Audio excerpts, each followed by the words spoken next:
Ok, listo. Pues, muchachos, la pantalla es toda de ustedes.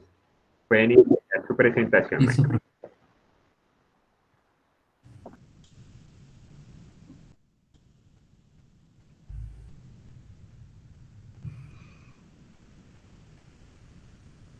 ¿Ya se ve? Sí, Mike. Sí, Gracias. vea el power. Buenos días. Buenos días. Nosotros vamos a hablar sobre nuevas opciones de tratamiento para Cinetobacter baumannii resistente a carbapenémicos. Pues como introducción, nosotros tenemos que pues Acinetobacter baumannii es un cocobacilo o también se puede clasificar como un bacilo gram negativo, es un fermentador de glucosa y que pues esta bacteria ha tomado una gran importancia a nivel hospitalario, ya que pues se considera un microorganismo oportunista que se ha visto involucrado em, en varios brotes infecciosos que ocurren en las unidades de cuidados intensivos.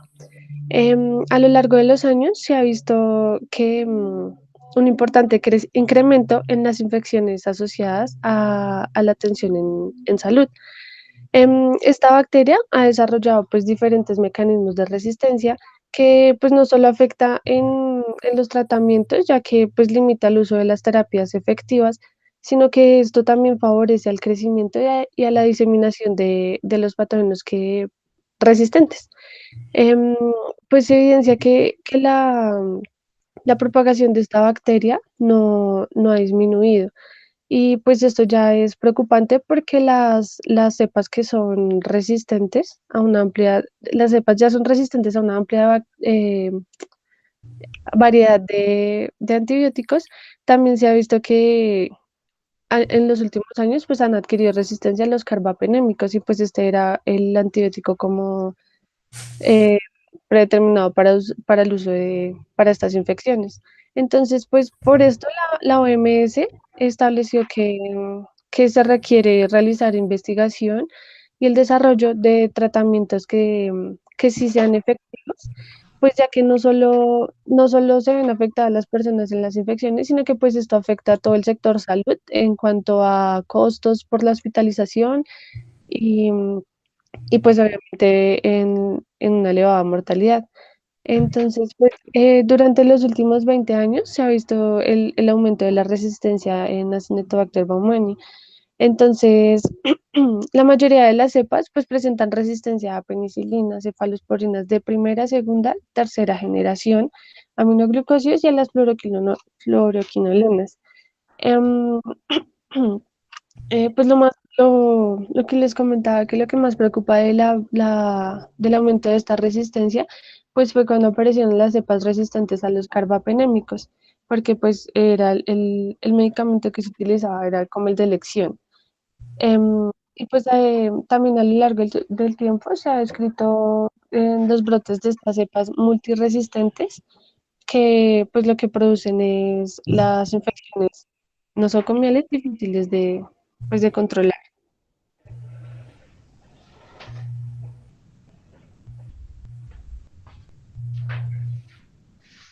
En cuanto Bueno, a... Ah, sí, sí, sigue. Bueno, en cuanto a los objetivos que nos hemos planteado, están pues conocer los nuevos tratamientos que para Cinetobacter baumannii que resistentes a carbapenémicos. También pues comprender los mecanismos de resistencia, lo que ha hecho que pues adquiera su resistencia, saber cuáles son sus factores de virulencia importantes también y reconocer la prevalencia de Cinetobacter baumannii en el medio hospitalario, pues es donde más se ha encontrado, pues sobre todo acá en Colombia, y revisar cuáles son los tratamientos que están actualmente, los que se utilizan actualmente contra Cinetobacter baumannii. Bueno, entonces yo les voy a hablar un poquito de la historia sobre Acinetobacter baumannii. Esta se remota al siglo XX, más específicamente en 1911, donde Beijernik, que era un microbiólogo danés, describió este microorganismo, pero lo llamó en ese tiempo como Micrococcus cascoaceticus. Él lo aisló del suelo y lo sembró en un medio enriquecido con calcio y acetato, por eso el nombre. Después, décadas siguientes, se describieron muchos microorganismos similares. Se dice que alrededor de 15 géneros y especies, en los cuales incluían el Diplococcus mucosus, el Micrococcus calcoacéticos, el Alcaligenes aemolizans, entre otros. Y ya se le dio el nombre del género Acinetobacter, propuesto por Bristow y Prevost en 1954. Esto lo hicieron para diferenciar los microorganismos móviles de los que no eran inmóviles, pero se dice que hasta el año 1968 fue que se hizo la designación del género y que fue aceptada hasta ese año.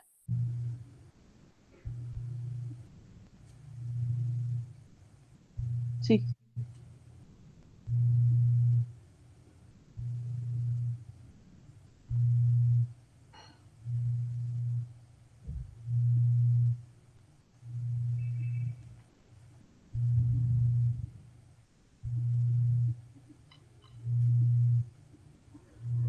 Daniela.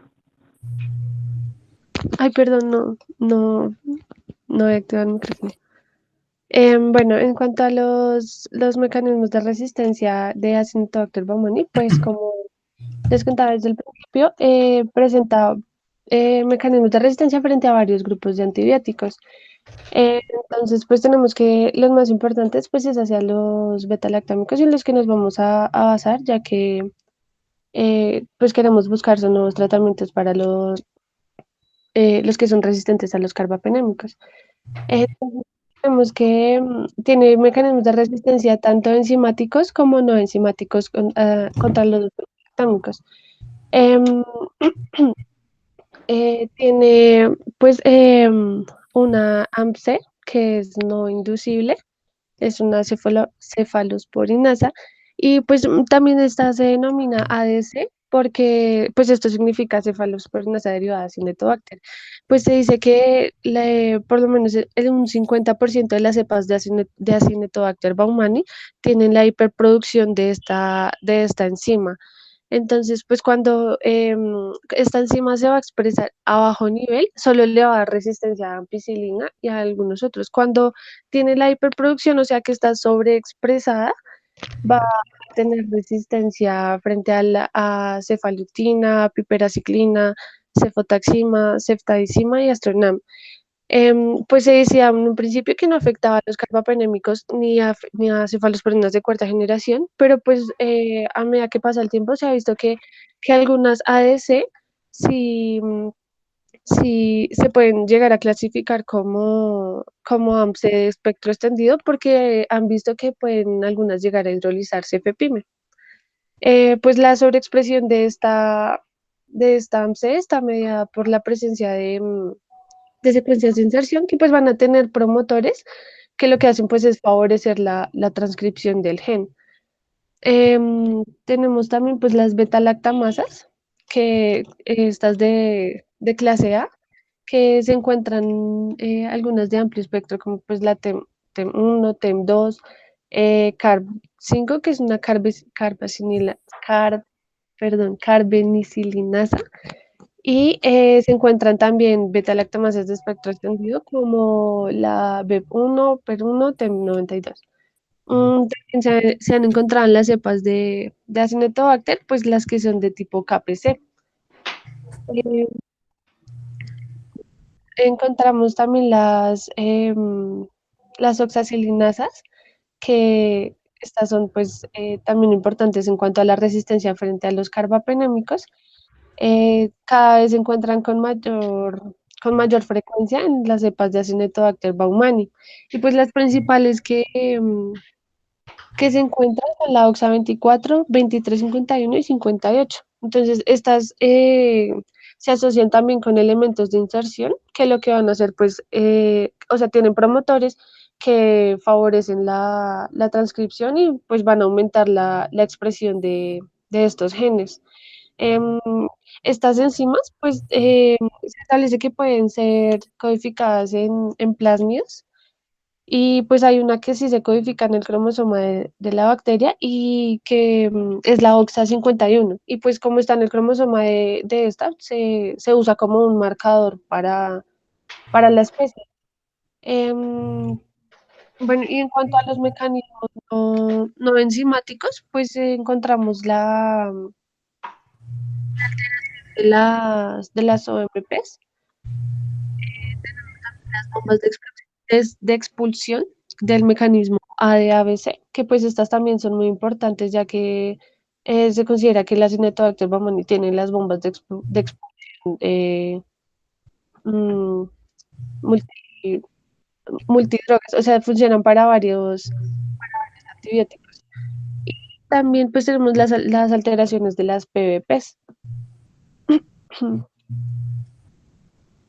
Eh, pues no, pues cabe mencionar que tiene también resistencia a otros antibióticos, como los aminoglucósidos, que pues también posee enzimas modificadoras hacia estos antibióticos. Tiene pues las bombas de expulsión que ya les decía que funcionan para varios. Tiene contraquinolonas, que son las mutaciones en los genes de la ADN girasa, contra tetraciclinas, que es lo mismo las bombas de expulsión, y contra trimetoprim, que es la alteración en el sitio de blanco.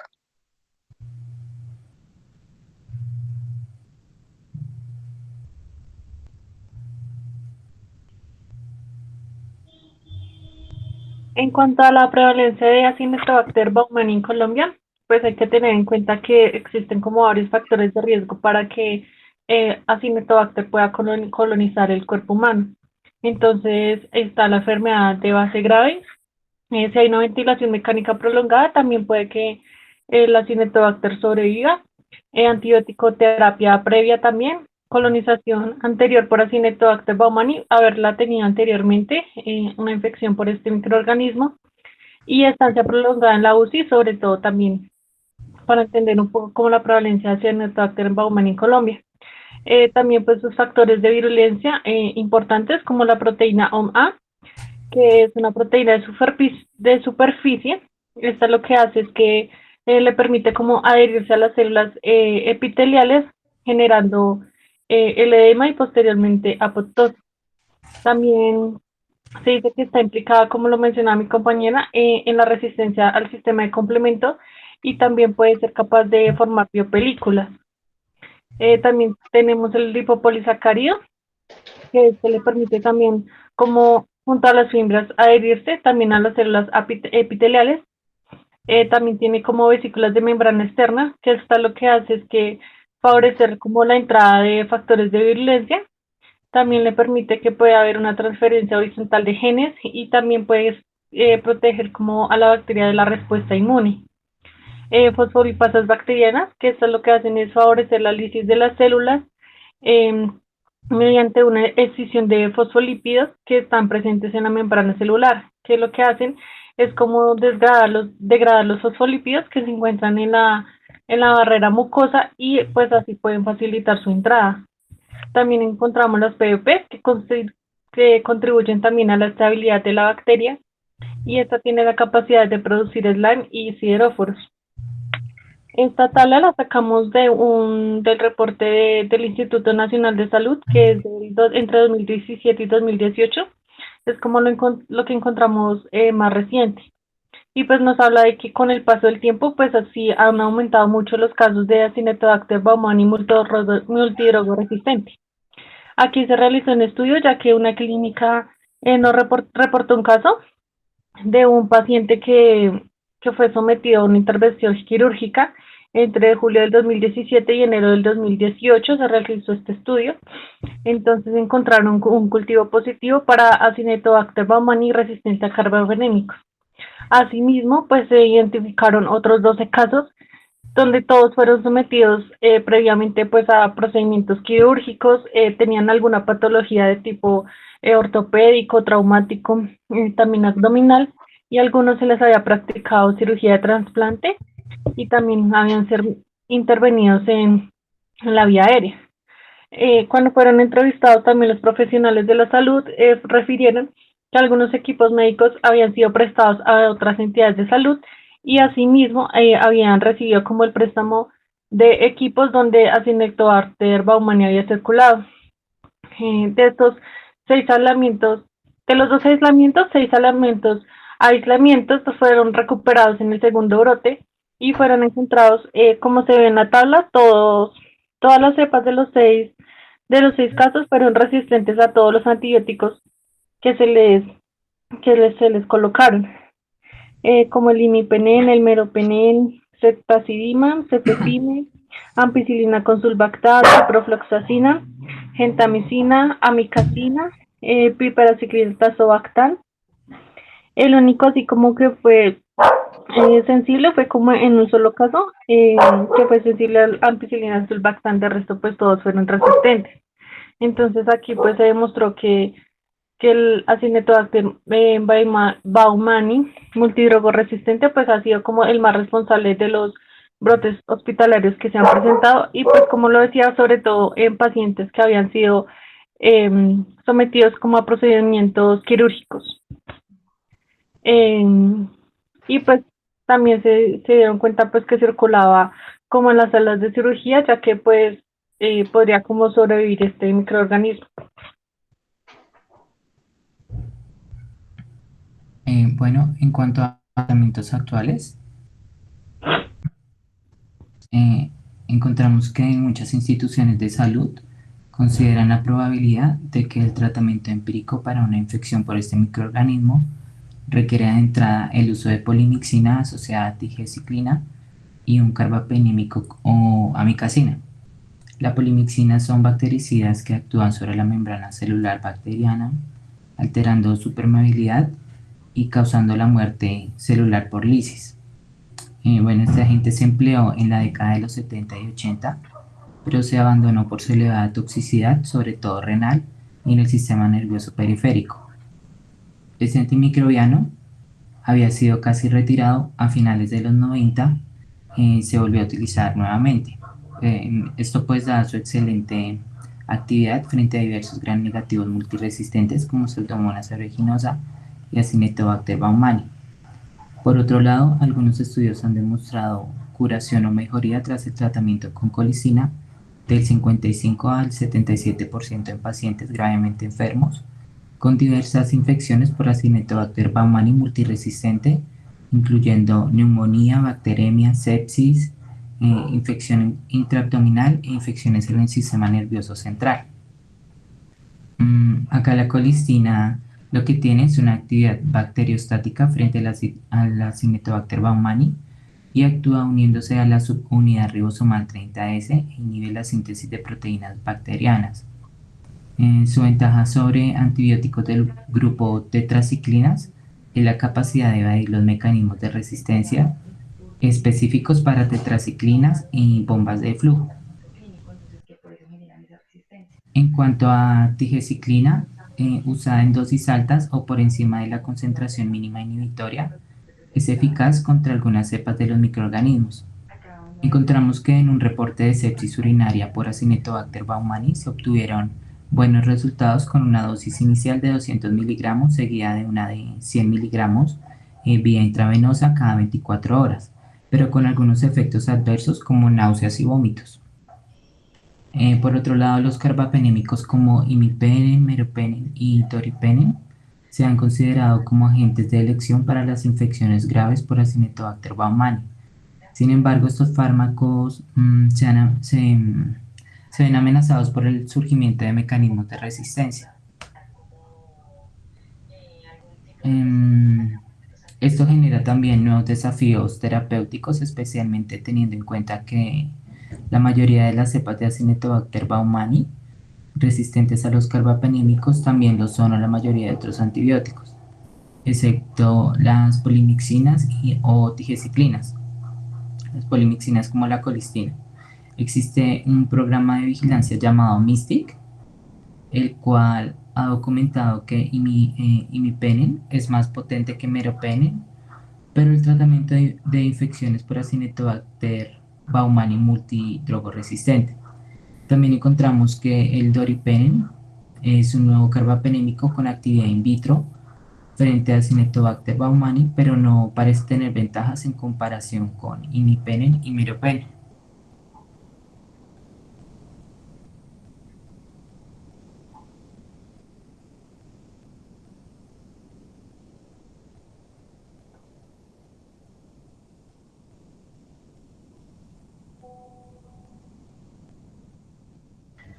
Bueno, otra opción de tratamiento que se estudia en la actualidad es la ampicilina con el Subactan. Entonces, nosotros hicimos una revisión bibliográfica donde pudimos evidenciar que se ha visto una eficacia de esta combinación de estos dos antibióticos frente a infecciones leves y severas causadas por Acinetobacter baumannii. Leímos un estudio que se realizó donde 9 cada 10 pacientes con infección severa por Acinetobacter baumannii y que además contaban con ventilación mecánica, presentaron una mejoría con una dosis de 3 gramos de ampicilina y 1,5 gramos de sulbactam cada 6 o 8 horas y se estaba dando por vía intravenosa. Otro estudio que pudimos observar o revisar fue en el 2003, este se realizó en Israel. Este se reportó que el uso de ampicilina y sulbactam en pacientes que tenían infecciones producidas por Acinetobacter multiresistente, lo que hicieron fue comprobar estas respuestas de los antibióticos de ampicilina y sulbactam con pacientes que eran tratados con cuidados estándares que presentaban bacteremia y este estudio tuvo como resultado que en los pacientes tratados con ampicilina y sulbactam tenían un 42,4% de mortalidad menor que al de el grupo de pacientes que tenía bacteremia y que era tratado con los cuidados estándares. Pero entonces se dice que este uso de este antibiótico, de estos dos antibióticos, ha provocado una controversia porque pues no todo es bueno, porque se dice que puede provocar reacciones graves como la anafilaxia, que esto es una alergia, una reacción alérgica en todo el cuerpo, pero que la incidencia es menor a 1%. También dicen que puede ocasionar disfunción hepática, por lo que los pacientes que están tratados con estos dos antibióticos debe hacerse un control con la medición de las enzimas hepáticas. También, bueno, se dice que el Subactam por sí solo puede tener efectos buenos frente a Acinetobacter baumannii, pero que en la actualidad se ha demostrado que la combinación de los dos antibióticos ha tenido un buen resultado en el tratamiento hasta de neumonías asociadas con ventilación mecánica causadas por Acinetobacter baumannii. Bueno, otro tratamiento en la actualidad que se ha estudiado es la amicacina con trovamicina. Este grupo, la amicacina y trovamicina, estos dos son agentes que tienen mayor efectividad porque conservan la actividad contra este patógeno, dadas sus características farmocinéticas y farmodinámicas, y generalmente se usan en combinación con otros antimicrobianos, excepto cuando los pacientes presentan infecciones de las vías urinarias, debido a por lo que son tóxicos, pueden generar infecciones y por eso limitan su uso, especialmente cuando son los tratamientos de periodos muy largos. Y por último tenemos la aminociclina y doxociclina. Esta no encontramos mucha información, es muy poco los datos clínicos acerca del uso de esta combinación, pero que ha demostrado, poca información que ha habido de esto, ha demostrado que tiene una gran eficacia para tratar la neumonía asociada a la ventilación mecánica causada por Acinetobacter baumannii, pero que todavía está en estudio porque no se ha implementado en su totalidad. Bueno, ya para finalizar, encontramos que la sinergia y terapia combinada Acá lo que se busca es crear una combinación de dos agentes a los cuales el microorganismo no sea susceptible por pruebas de laboratorio. Además de tratar de mejorar la eficacia, la terapia de combinación también puede ayudar a prevenir la aparición de resistencia cuando uno de los agentes es activo in vitro. Actualmente se estudia un modelo de neumonía por Acinetobacter baumannii multidrogo resistente en ratones y se ha encontrado que las combinaciones de rifampicina con imipenem, tobramicina o colistina tenían mayores tasas de curación. Por otro lado, también encontramos unos fármacos que están en fases de ensayo, como erabiciclina, que es un compuesto de las tetraciclinas, el cual inhibe la síntesis de proteínas bacterianas a través de la unión de la subunidad ribosomal 30S. También está el DS8587, que es una fluoroquinolona que actúa inhibiendo la ADN topoisomerasa y tiene una potente actividad contra patógenos que causan infecciones comunitarias y nosocomiales.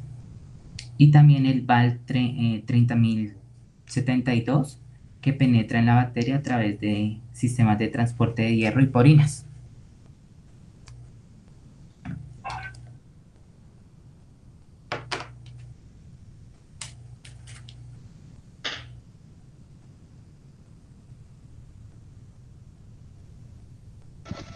Bueno, entonces ya como para concluir nuestro póster, entonces sabemos, como decía mi compañera, que Acinetobacter baumannii posee varios mecanismos de resistencia en los cuales podemos encontrar la inhibición de antibióticos por beta-lactamasas, la disminución de la permeabilidad de los antibióticos por pérdida de porinas, la presencia de bombas de expulsión y también la alteración del sitio de acción del antibiótico, lo que lo convierte en un verdadero ejemplar de las infecciones nosocomiales multiresistentes y lo que lo ha convertido en un foco de investigaciones en la actualidad. Y se dice que para que el tratamiento sea óptimo contra Acinetobacter baumannii, tiene que realizarse la selección del fármaco ideal ante cualquier infección por medio del antibiograma, que esto lo que nos va a permitir es medir la susceptibilidad y la resistencia al microorganismo para saber qué dosis se emplea y su farmacocinética. También tenemos que, por otro lado, también podemos concluir con este póster que el tratamiento de primera línea es la colistina y tigeciclina, porque se ha demostrado mayor prevalencia de una disminución de síntomas en pacientes tratados con esta combinación de antibióticos, pero quisimos llevar a presentarles a ustedes otros tratamientos en la actualidad, porque se ha demostrado que esta bacteria ha demostrado resistencia frente a estos dos antibióticos. Ya, profe. Bueno, muchísimas gracias. Sí, interesante la problemática de este microorganismo. Bueno, tengo dos preguntitas para los expositores.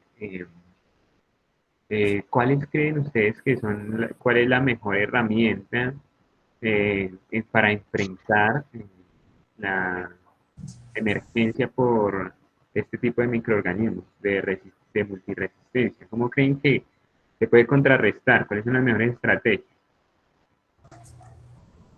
Profe, yo creo que la combinación, o sea, lo que están haciendo con sinergia y terapia combinada, eh, como en el caso que nos explicaban acá con los ratones, para mirar la multidrogoresistencia y pues ir combinando como este tipo de fármacos, pues ya que, digamos, en el caso de la colistina, fue como retirada anteriormente, pero ahora nuevamente está como surgiendo efecto, decía que a partir de los 90, entonces en combinación con la tigeciclina hacen como, tienen un potente, pues un potente, o sea, como que actúan nuevamente ante la Acinetobacter baumannii. Okay. Y Sí. pues yo creería que también, perdón, o sea, como se encontraba como en los ámbitos hospitalarios, digamos lo que yo, o sea, lo que hemos encontrado de la prevalencia en Colombia, que el préstamo de como de equipos médicos y eso, pues creo que también es importante como la bioseguridad y pues o sea, la buena limpieza de todo esto, porque pues como se ha encontrado que sobrevive sobre todo en tiempos, digamos, prolongados en UCI, entonces tratar de que pues los pacientes no se sometan como mucho tiempo como a estos, eh, pues sí, como a estos centros para que no pueda como proliferar. Ujú, exacto, exacto. O sea, tenemos que combinar, hay que combinar entonces tanto a nivel, digamos, farmacológico, ¿sí? Pero también hay que también tener como planes de educación, de prevención en salud, ¿cierto? En los ámbitos intrahospitalarios, con el personal de la salud, ¿sí? Lavado de manos, ¿sí? Entonces es la combinación de varios puntos. Ok, eh, listo. Y la última pregunta es, ¿cómo considera usted su rol como bacteriólogo en la determinación de este tipo de enfermedades por estos microorganismos multiresistentes?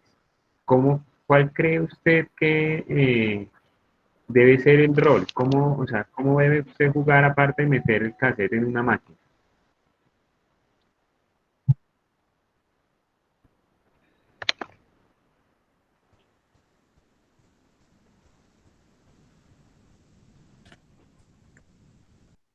Pues, profe, yo creo que, o sea, tiene que ser uno como un profesional muy completo, ¿sí? No fijarse mucho, pues, en lo que le sucede a la persona, comprender, listo, yo monté el antibiograma, entonces, comprenderlo, o sea, ir más allá de solo decir, bueno, se fue sensible, voy a usar este, no, sino mirar diferentes características que sí es compatible como con lo que los otros exámenes que yo encontré. O sea, tener como esa habilidad de, o sea, de complementar todas las cosas y no solo usarlo, la prueba que yo hice y decir, sí, solo es esto porque me salió así. Ok, muy bien, Daniela. ¿Alguien más quiere agregar algo? Michael. Mm, sí, profe, yo creo que, o sea, nosotros como bacteriólogos igual tenemos que ser, pues, curiosos y quizás también arriesgados, haciendo combinaciones como estos antibióticos y quizás podamos sacar algo, buen resultado. Ok, muy bien, Michael. O sea, no solo estar eh, enfocado en el diagnóstico y en la clínica, sino también empezar a participar en investigaciones en el campo Ujú, de la resistencia, ¿no? sí, profe. Muy bien, muy bien. También otro punto importante es la epidemiología, ¿no? Si ustedes dominan los gérmenes, si dominan los fármacos, pues ustedes son los ideales para realizar la epidemiología de estas enfermedades. ¿Qué es lo que está pasando ahorita? La mayoría de epidemiólogos que están trabajando COVID son bacteriólogos, están buscando muchos bacteriólogos porque saben mucho de la patología, sabemos mucho de microbiología, sabemos del virus, entendemos sus síntomas, sus características, y no quedarnos solo en el laboratorio, ¿sí? Y un epidemiólogo, digamos que venga un muy buen sueldo y pues es algo diferente a lo laboratorio, ¿no? Entonces, la intención también es que ustedes vean los diferentes campos donde se pueden desempeñar a partir del conocimiento básico, ¿sí? Partimos desde el agar en adelante, los sensidiscos, los antibiogramas, pero ir hasta donde ustedes pueden llegar, como epidemiólogos, como investigadores en farmacéuticas, ¿sí? Entonces, pero para eso tenemos que adquirir los conocimientos básicos. Muchachos, muchas gracias, los felicito, muy interesante, me gustó mucho la asociación a la estadística nacional, eso me pareció muy bien, muy bonito. Felicitaciones, muchachos. Gracias, profe. Gracias. Gracias, profe. Listo, entonces vamos ahora con la mesa uno.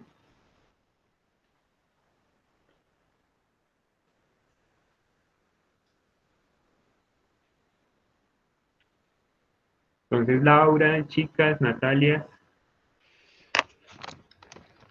la pantalla es de ustedes. Listo, profe, ya vamos.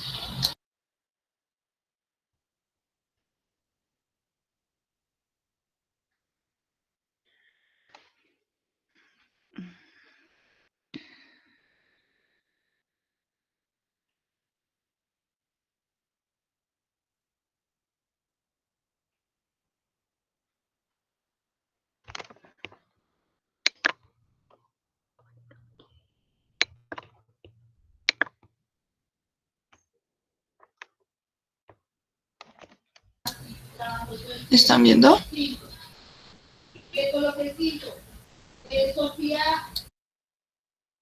Lau, estamos viendo pues que estás compartiendo, pero no vemos el póster todavía. Exacto, ya. Ahora sí.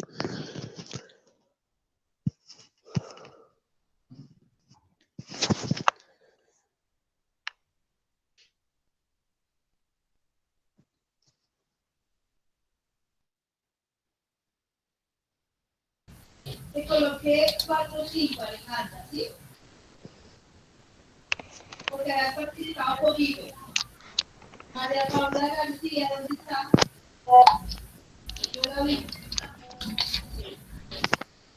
Bueno, entonces nosotros vamos a presentar la resistencia a carbapenémicos en pacientes pediátricos.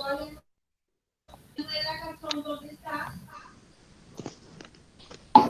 ¿Ustedes la vieron? Laura, si quieres darle la parte que es como de pantalla completa para que se vea más amplio.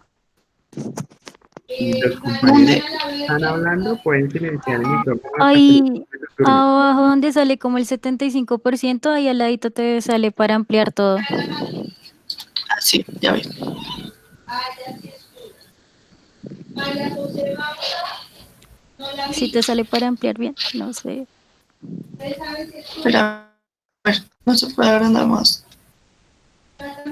No, entonces, ¿Catalina no estuvo?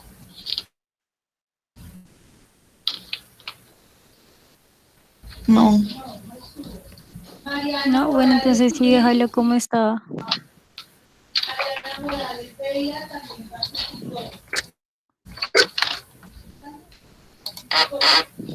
Juliana Niña, yo la vi que estuvo, pero no la vi que participara. Bueno, entonces vamos iniciando.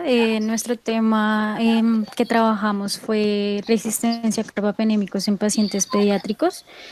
Nosotros que manejamos como la introducción, el objetivo de esta investigación, perdón, es el hecho de que los carbapenémicos, pues ya como los hemos conocido a lo largo del semestre y semestres anteriores, pues sabemos que son antibióticos beta-lactámicos que van a tener un anillo beta-lactámico que normalmente estos carbapenémicos son de bastante amplio espectro, perdón, tienen una actividad bastante potente contra las bacterias que son tanto gram negativas como gram positivas. Estas cualidades que le ofrecen estos antibióticos normalmente se utilizan en los tratamientos empíricos cuando se sospecha de un patógeno multiresistente. Normalmente los carbapenémicos, al momento de, digamos, como para recordar con respecto a los gram negativos, los carbapenémicos actúan por afinidad de acuerdo al alto peso molecular y asimismo esto va a diferenciar al antibiótico con respecto a su capacidad antimicrobiana. Con respecto a los gram positivos, pues sabemos que como hay una membrana externa, pues primero tenemos que atravesar a través de las porinas, que normalmente son las OMPs, y esto es como el inicio o el proceso por el cual va a ingresar el antibiótico para poder empezar como a inhibir lo que es la producción del peptidoglicano en las bacterias. A su vez, digamos que estos mismos métodos de ingreso o estas entradas, eh, digamos como que este proceso de inhibición que tiene los antibióticos, por ejemplo, en como esas purinas, para poder atravesar y poder ingresar, también van a ser estos mismos los que posiblemente sean los mecanismos de resistencia que hacen que se generen carbapenemasas, que van a ser como digamos, la contraparte al antibiótico, que van a ser estas enzimas que son capaces de inactivar estos agentes antimicrobianos en su anillo Natalia, perdona, beta-lactámico. Natalia, perdona, es Señor. que se fue el audio. Creo que cambiaste de posición y se te corrió el micrófono. Ay, no me acuerdo. ¿Y en qué parte que Yo creo que qué un parte minuto me atrás escuchan? no te escuchamos. Ok, ahí me escuchan bien, ¿sí? Sí, sí, ahí te escuchamos perfecto. Ok, bueno, les estaba diciendo que, por ejemplo, en las gram positivas, cuando se ingresaba o se atravesaba la membrana externa a través de las porinas, en algunos casos, este mismo mecanismo iba a hacer que se generara un mecanismo de resistencia, por ejemplo, al generarse, digamos, esos cambios en las proteínas o en las porinas de la membrana externa. Em, Además, no solamente el hecho como del cambio en la proteína de la membrana externa, sino también producción de enzimas que sean beta-lactamasas, en este caso carbapenemasas, que van a ayudar a inactivar estos agentes antimicrobianos que van a coexpresarse con diferentes mecanismos. También están las bombas de flujo y pues diferentes modificaciones en el sitio blanco al que vaya a actuar el carbapenémico. Como pueden observar, está la figura, que es la estructura química básica del carbapenén. Normalmente está compuesto por un anillo betalactámico, que es el que ustedes pueden observar, digamos, como el cuadrado. Luego viene el anillo secundario, que es el pentágono, ¿no? ¿Sí? Que normalmente es un anillo pirrolínico, perdón, que va a formar toda esa estructura, un núcleo beta-lactámico, que en algunas literaturas lo mencionan como un carbapenema. Em, ¿Qué relación tiene esto con los pacientes pediátricos? Normalmente en la literatura reportan casos o las infecciones están basadas en estudios generalmente hacia los adultos y muy pocos a los pacientes pediátricos o a los menores de edad como tal. Entonces, digamos que por eso fue como uno de nuestros objetivos de estudio inicialmente. A su vez, pues las diferentes opciones terapéuticas que se pueden presentar o se pueden, digamos que los médicos pueden ordenar como una opción o una segunda opción cuando se generan estos tipos de resistencias en los pacientes pediátricos en este caso. Con respecto, digamos, a lo que nosotros manejamos como el planteamiento de nuestro problema, es el hecho de que se genera que la resistencia bacteriana se ha convertido como tal en un problema de salud público. Hay incremento en los casos de mortalidad. Normalmente no solamente el hecho de, digamos, de salud pública se refiere a nivel general, se aumentan las cifras, los costos económicos de tratamiento, el hecho de que cada paciente pues presente una resistencia a un medicamento distinto, pues es buscar otra opción terapéutica y asimismo pues van a aumentar como, digamos, estos costos, ¿sí? ¿Qué otra cosa ha hecho que de pronto se genere como este tipo de resistencia bacteriana? Lo que es la globalización. Se han abierto diferentes posibilidades de que, digamos, la propagación de las bacterias en este caso sea más rápida por el aumento del comercio, por las personas que están viajando constantemente. Entonces se convierten como en focos que están llevando estas infecciones a diferentes lados, infecciones que están llevándola no solamente a la parte laboral, sino pues a sus casas y asimismo va a generarse como la infección de pronto en los menores de edad. ¿Qué pasa? Normalmente, las infecciones en los menores de edad, la literatura, los estudios dicen que se generan más que todo es en comunidad. Casi siempre el 90% de los casos, digamos, son generados en comunidad, no precisamente el paciente que está hospitalizado, sino los que se encuentran en sus casas. Y la confusión o el hecho de que de pronto haya, digamos que se genere esta resistencia bacteriana es el hecho de que va a haber un consumo de antibióticos de manera, digamos, descontrolada, que en algunos casos puede ser una infección de origen vírico y resulta que le dan un antibiótico para contrarrestar como las manifestaciones o los síntomas que está teniendo el paciente, o simplemente el hecho de la mamita que no lleva a su hijo al médico a consultarlo, que le hagan pruebas, sino que simplemente se acerca a la farmacia y espera que en la farmacia la persona, que puede ser alguien que sea un profesional, como alguien que simplemente sea el vendedor que está atendiendo, que le indique como no, usted puede tomarse este medicamento. Entonces empieza a generarse como esa automedicación. Digamos, nos planteamos estas dos preguntas, que es si la combinación de dos o más mecanismos de resistencia van a generar resistencia a los pacientes pediátricos con respecto a los carbapenémicos. Y la puedes ir bajando un poquito, Laura. Y bueno,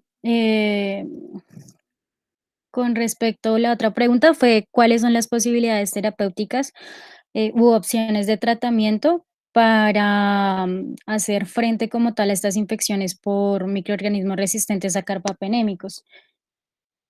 Con respecto a la metodología o lo que nosotros utilizamos para esta investigación es de manera descriptiva, digamos que tiene un enfoque cualitativo.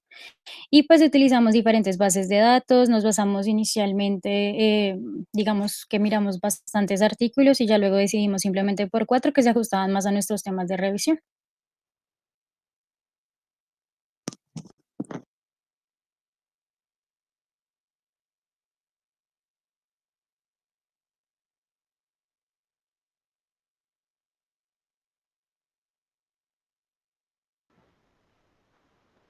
¿Listo, niñas?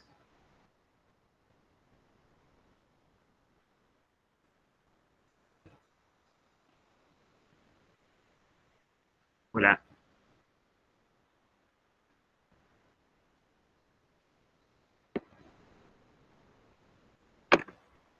niños, ¿me escuchan?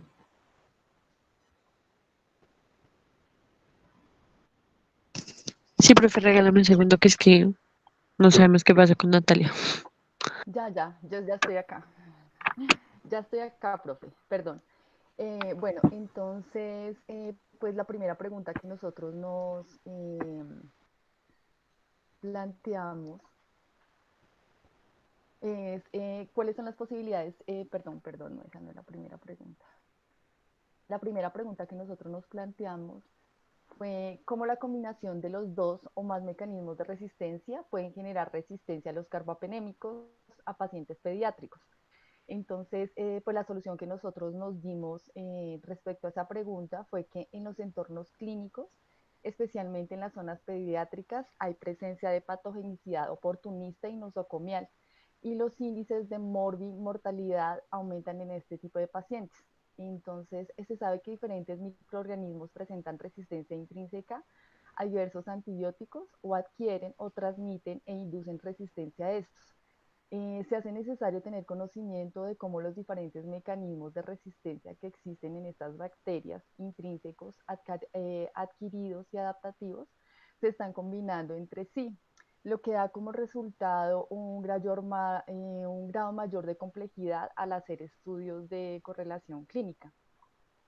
Entonces, pues en el mecanismo de acción, lo que hace es bloquear la actividad transpeptidasa y la síntesis del peptidoglucano, ¿no? Entonces está la permeabilidad, está la sobreexpresión de bombas que extraen el carbapene del espacio periplásmico, está la inactivación de la bactelamasa de clase B, la de clase A, que está mediada por plásmidos, la de clase C, y también está la producción de PBS con baja afinidad por el carbapene.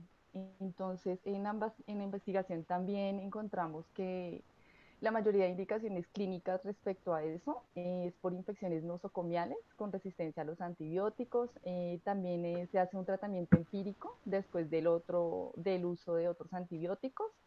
También aparecen las infecciones polimicrobianas graves, intraabdominales de tejidos blandos para la osteomielitis, la sepsis del diabético y el síndrome febril del paciente, de pacientes neutropénicos.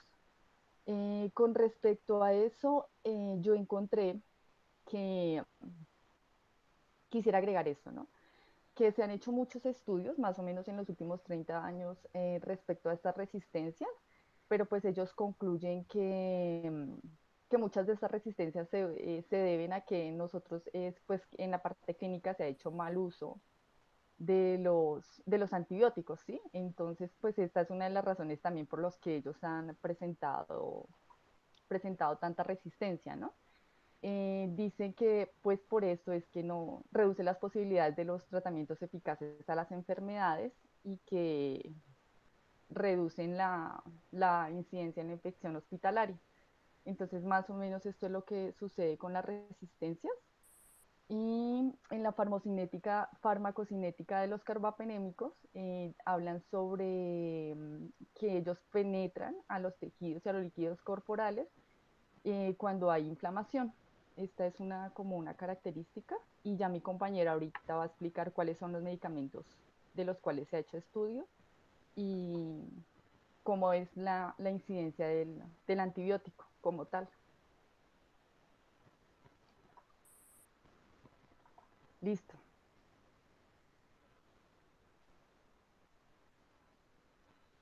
Estefi o Laura.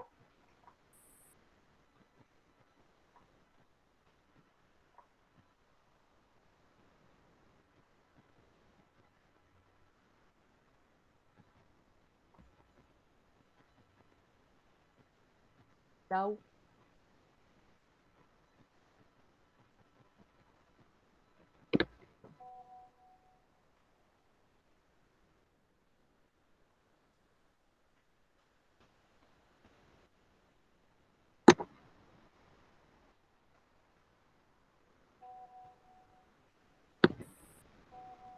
Profe, ¿nos escuchas? Ya, perdón, tenía el micrófono apagado, lo siento. Ah, bueno, listo. Yo te escucho. Gracias. Estaba hablando sola. Ya. Bueno, entonces en cuanto a las opciones terapéuticas que se han visto últimamente, entonces se puede decir que, pues como ya sabemos, el registro que se tiene sobre la resistencia de estos microorganismos productores de carbapenemasas, pues es de gran preocupación en la salud humana. Y pues es importante estar familiarizados con las opciones de tratamiento alternativo que se pueden dar al paciente, pues en caso de infección. Entonces, bueno, las bacterias resistentes a carbapenémicos de mayor importancia clínica, pues que se han registrado, incluyen géneros como Enterobacteria C, Pseudomonas aeruginosa, Acinetobacter baumannii, y más recientemente se ha encontrado también Notrofomonas. Los antibióticos que se han utilizado como primera línea de tratamiento son la colistina y la tigecyclina, pero últimamente se han estudiado opciones terapéuticas en combinación, como lo son ceftazidima, avibactam, ceftolozane, tazobactam, meropenem barborbactam, imipenem cilastatina, plasomicina, erabaciclina y cefiderocol.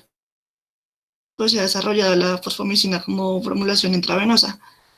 También se habla de las polimixinas, sobre todo la polimixina B como antibiótico de último recurso, pero sin embargo su uso en pacientes pediátricos cuenta con problemas de seguridad porque se ha registrado sobre todo en adultos, que es donde más se ha utilizado, se ha registrado en algunos casos toxicidad y por lo tanto se requieren más ensayos para estudiar la eficacia clínica de estos nuevos tratamientos y para determinar las dosis óptimas que se pueden administrar sin llegar a causar complicaciones en los pacientes, sobre todo en los pacientes pediátricos.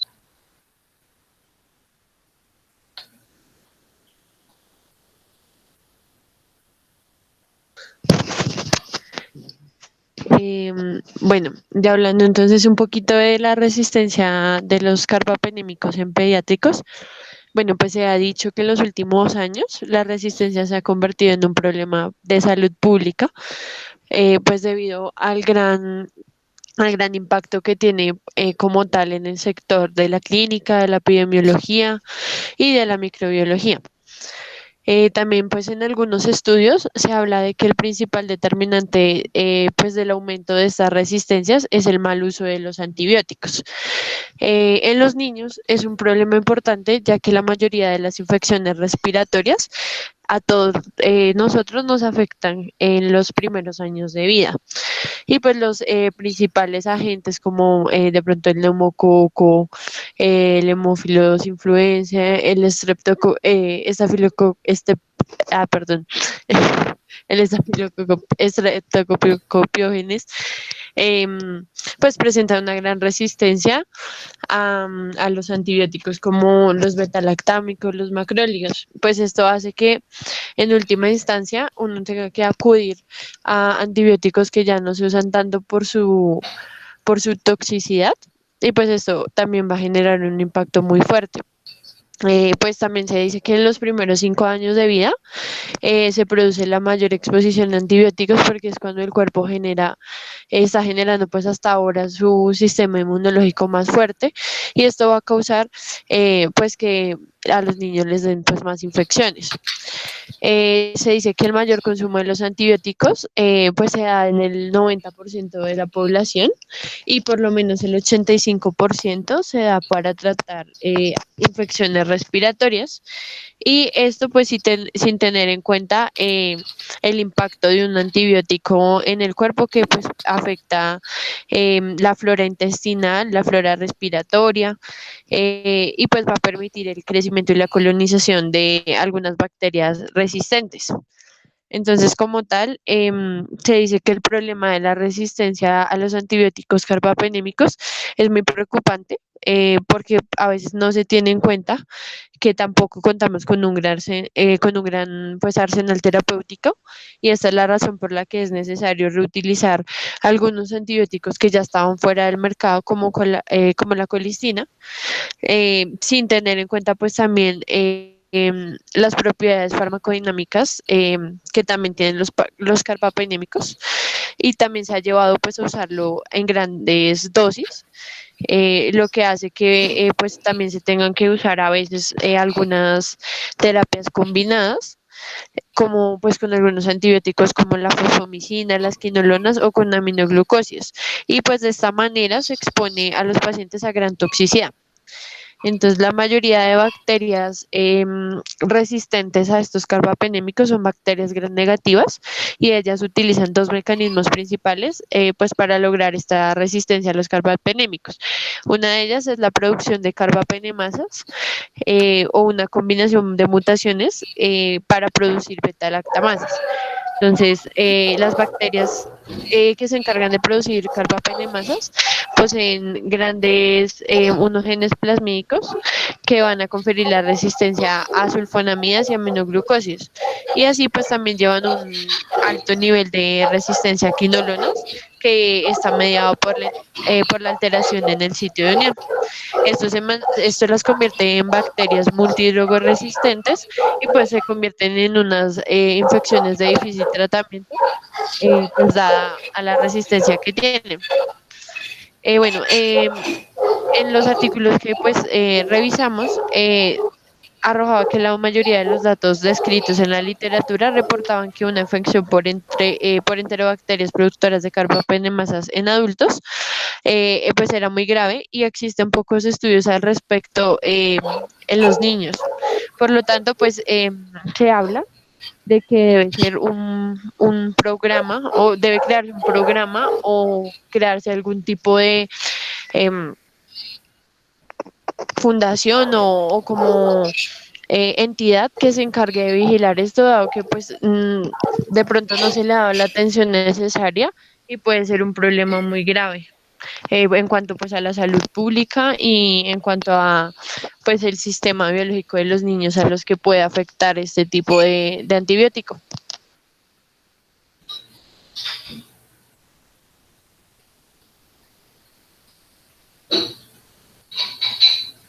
Listo.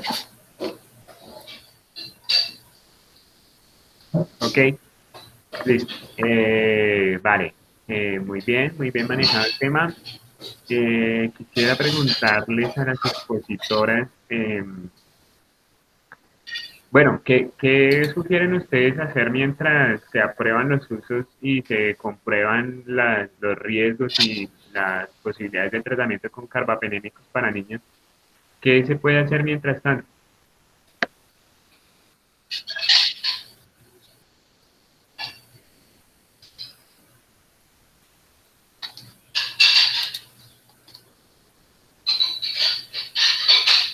Profe, ¿puedes repetir? Es que no alcancé a escuchar. ¿Ustedes qué sugieren que se pueda ir implementando mientras se realizan todos los investigaciones y las aprobaciones para carbapenémicos en niños? ¿Qué creen que se puede hacer mientras tanto?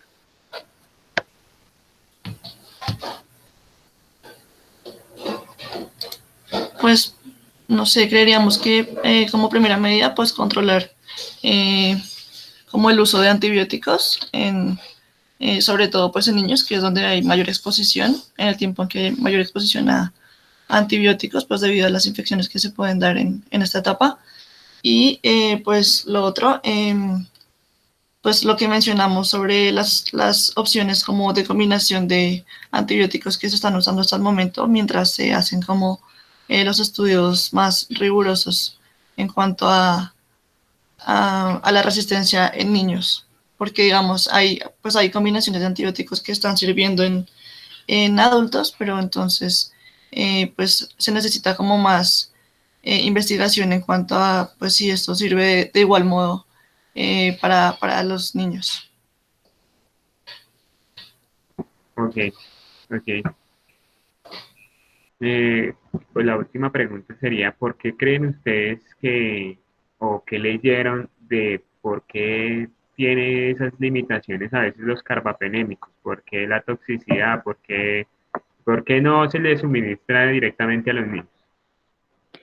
Bueno, con respecto a eso es que hay que tener presente que, digamos, la dosificación normalmente en los pacientes pediátricos es muy mínima. ¿Y qué pasa? La administración de casi, no, mejor dicho, casi no, todos los carbapenémicos, de lo que leí tengo entendido, es que la administración es por vía intravenosa, que normalmente esos carbapenémicos pues tienen como penetración, digamos, en todo lo que es tejidos y diferentes líquidos corporales, tiene muy buena como diseminación, por decirlo así, y que, pues, aparte de eso, muchas de las contraindicaciones o como de los efectos adversos, indican que puede llegar a generar convulsiones.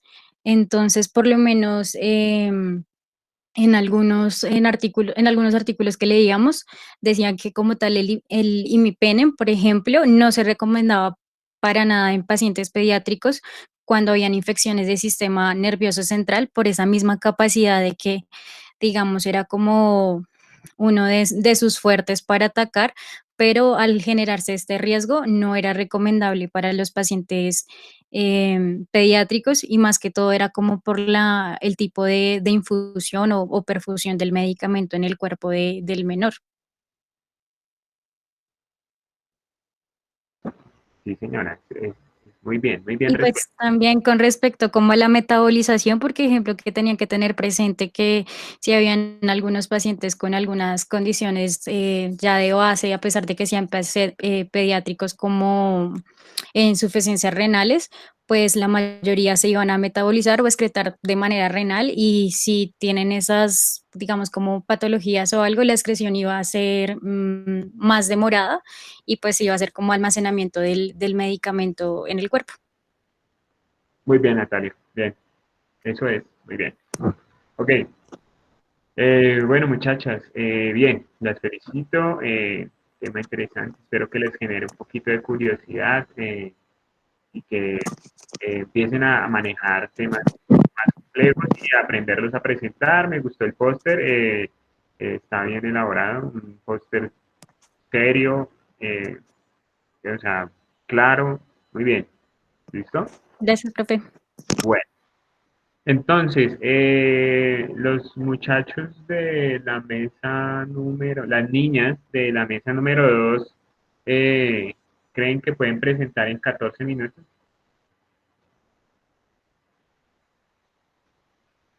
¿O David y Daniela y Carol creen que pueden presentar en 13 minutos? No, profe, no. Hola, profe, no, yo no considero, no. Entonces, ¿les parece si nos vemos entonces la próxima semana? O sea, para las dos exposiciones que hacen falta para que no quedemos cortados y... Profe de la mesa 2 no creo porque pues nuestro tema siempre es extensito. Listo, no se preocupe. Listo. Entonces, Lo que pues vamos a hacer es, vamos a terminar los dos temas faltantes la próxima semana, igual así estaba programado, yo sabía que se iban a tomar sus buenos tiempos para exponer y además eso era lo que quería, que no, o sea, no los quería limitar de tiempo para que expongan cosas buenas y pues tenga fruto. Entonces, muchachos, recuerden, mañana tenemos la cita a las 3 de la tarde, ¿listo? Para sepsis, ¿listo? Y lo que hace falta lo vemos entre 8 ¿Para días. qué, profe? Para mañana tenemos entonces conferencia de sepsis, ¿listo? Listo, profe, muchas gracias. Y el jueves continuamos y el próximo viernes es el examen, ¿listo? Bueno, profe. Vale, entonces nos vemos mañana a las 3. Juiciosos, que estén bien. Gracias. Chao. Gracias. Chao, profe. Chao, profe, gracias. Chao a todas y a todos, que les vaya muy bien.